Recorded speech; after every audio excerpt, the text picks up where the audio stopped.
Nous poursuivons notre lecture du livre de Jérémie pour la seconde partie du livre, des chapitres 26 à 52. Nous nous retrouvons au début du chapitre 26, dans un lieu hautement symbolique, dans le temple de Jérusalem. Et on voit que le début du chapitre 26 sonne un petit peu comme un début de livre. Au début du règne de Joachim, fils de Josias, la vocation de Jérémie, souvenez-vous, c'était la 13e année du règne de Josias. Donc là, on est déjà dans la suite. Roi de Juda, il y eut cette parole venue du Seigneur. Tiens-toi dans le cœur de la maison du Seigneur. Souvenez-vous déjà, au chapitre 7, dans la première partie du livre, Jérémie avait été envoyé dans la maison du Seigneur pour annoncer cet oracle de sa destruction. Et là, c'est moins développé. Alors, suivant les auteurs, il y a 2 sermons du temple, et la plupart des commentateurs disent qu'en fait, c'est la même scène qui est racontée de manière, en tout cas à 2 reprises, la même scène. Ce qui pourrait accréditer cette thèse, c'est que c'est beaucoup moins développé que dans le chapitre 7. Ici, dans la maison du Seigneur, tu diras toutes les paroles que je t'ai ordonné de dire, n'en retranche pas un mot. Peut-être écouteront-ils et reviendront-ils chacun de son mauvais chemin. Alors je renoncerai au mal que je projette de leur faire à cause de la malice de leurs actes. On est toujours un petit peu étonné que Dieu projette de faire le mal. On sent que ce sont des termes qui nous heurtent. Et en fait, le texte montre que ce n'est que la conséquence. En fait, Dieu prend acte de la conséquence de leurs actes, mais que l'œuvre de Dieu est toujours une œuvre de salut. Et d'une certaine manière, ce qui va leur arriver, ça sera un acte de salut. Et on verra justement dans cette deuxième partie des oracles du salut, les chapitres 26 à 35 en particulier, avec une série encore de signes prophétiques que le prophète Jérémie va avoir, des altercations avec les faux prophètes au chapitre 28, en particulier avec le prophète Anani. Souvenez-vous, c'est ces débats. Jérémie, il annonce quelque chose de pas très agréable, ça va durer longtemps. Ça va durer 70 ans, donc bâtissez et plantez là-bas. Et on voit d'ailleurs comment dans l'histoire, petit à petit, il y a des noms, les noms caractéristiques de ceux qui seront déportés, se retrouvent en Mésopotamie, autour de Babylone, etc. Et qu'un certain nombre auront des fonctions importantes. N'oublions pas que Nabuchodonosor va déporter l'élite, les nobles, les artisans, les diplomates, et c'est eux qui assureront d'une certaine manière aussi la prospérité de son royaume. Et quand ils auront assuré la prospérité de son royaume, ils n'auront pas forcément envie de revenir 70 ans après, dans un royaume de Juda qui représente plus grand-chose, dans une ville qui a été dévastée. Il y aura un conflit. Et il faut comprendre que finalement, ça prend sa source aussi ici. Donc Jérémie s'opposera à ces prophètes qui disent non, dans 2 ans, il n'y aura pas de problème, tout va rentrer dans l'ordre, le Seigneur nous défendra. Une espèce de déni d'ailleurs des faux prophètes, l'incapacité de voir la réalité en face, de voir la gravité et le drame de ce qui est en train de se produire. Une espèce d'incapacité à regarder la réalité en face. Jérémie va écrire au chapitre 29 une très belle lettre aux exilés, où justement il les invite à accueillir, à assumer cette situation. C'est toujours assumer une situation, si dramatique soit-elle, qui sera la porte ouverte pour le salut.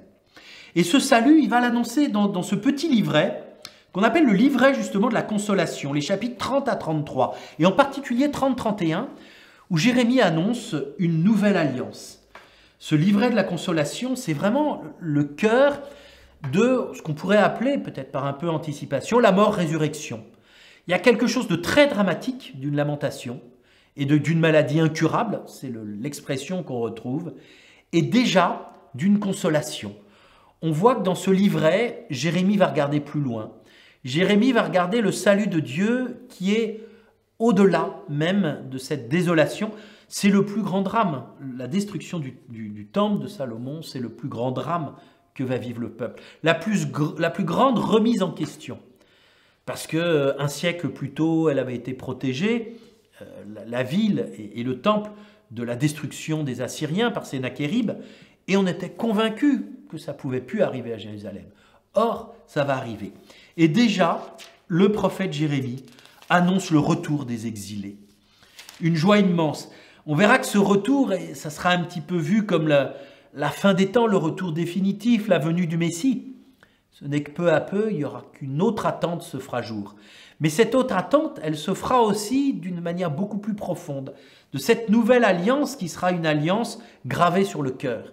Jérémie parle déjà de cette intériorité d'une alliance non plus gravée sur la pierre, mais gravée dans le cœur de l'homme. Et donc une alliance définitive.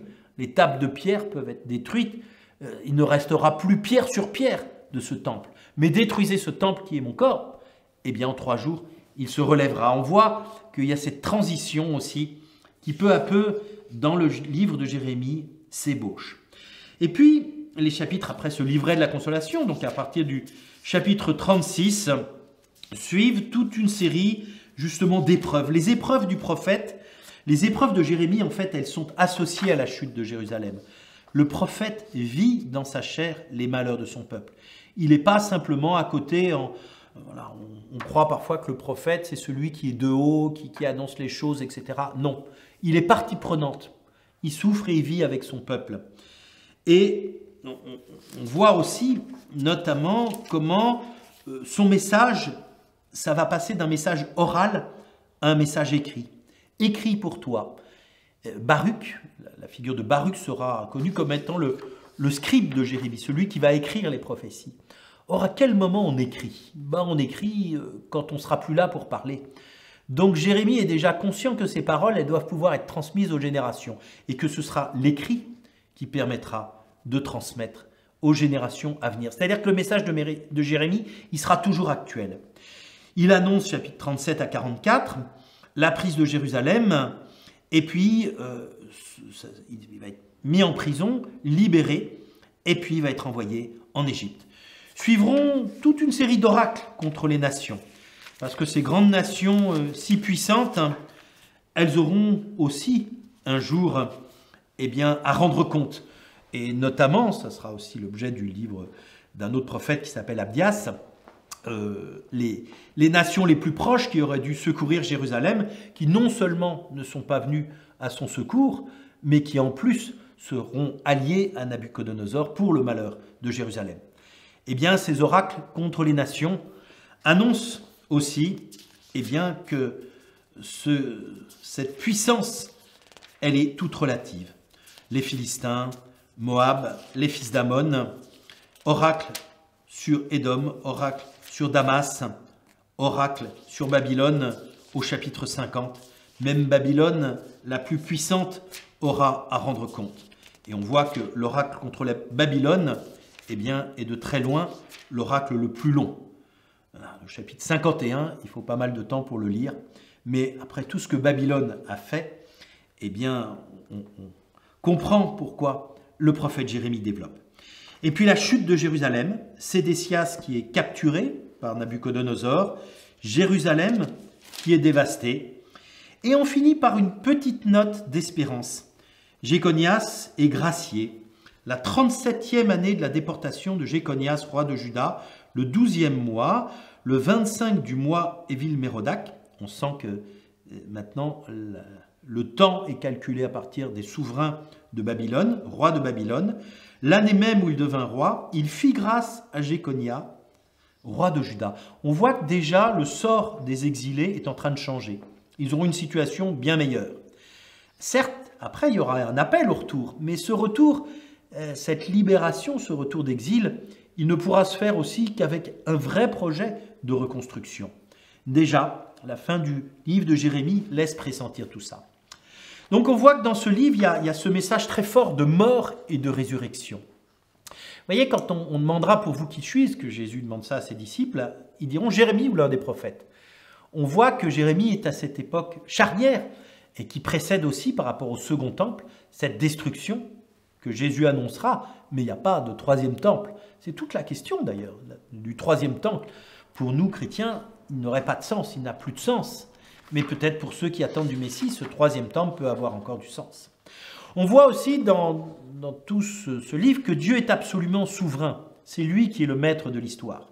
Et les oracles contre les nations montrent que les nations les plus puissantes, même elles, finalement, sont fragiles. Il y a la dénonciation, on l'a vu, son sermon du temple au chapitre 7 et au chapitre 26, du mensonge, le mensonge religieux, le mensonge social, le mensonge politique. Là aussi, il y a une invitation de la part du prophète Jérémie à un véritable examen de conscience sur la manière de vivre, y compris le mensonge dans la religion. Est-ce que c'est quelque chose de juste extérieur pour se donner bonne conscience ou c'est un véritable chemin de conversion? L'émergence d'une vie nouvelle, il y a un formidable message d'espérance. C'est d'ailleurs au cœur de la destruction et du moment le pire que naît cette espérance. Et puis aussi, je le disais, ce caractère très personnel de ce que vit Jérémie. Jérémie va vivre dans sa chair, du célibat jusqu'à la déportation, de la mise en prison jusqu'aux brimades, toutes les controverses avec les prophètes. On voit que Jérémie va vivre dans sa chair ce que vit son peuple. Il descendra en Égypte, on ne sait pas trop ce qu'il advient, il mourra avec les exilés. Il partagera pleinement le sort de son peuple. C'est aussi ce qui atteste le côté véridique d'un prophète envoyé par Dieu, d'un Dieu proche de son peuple, qui vit aussi les épreuves de son peuple pour le conduire vers la vie, pour lui annoncer l'espérance. Le message de Jérémie à travers tous ces drames est fondamentalement un message d'espérance.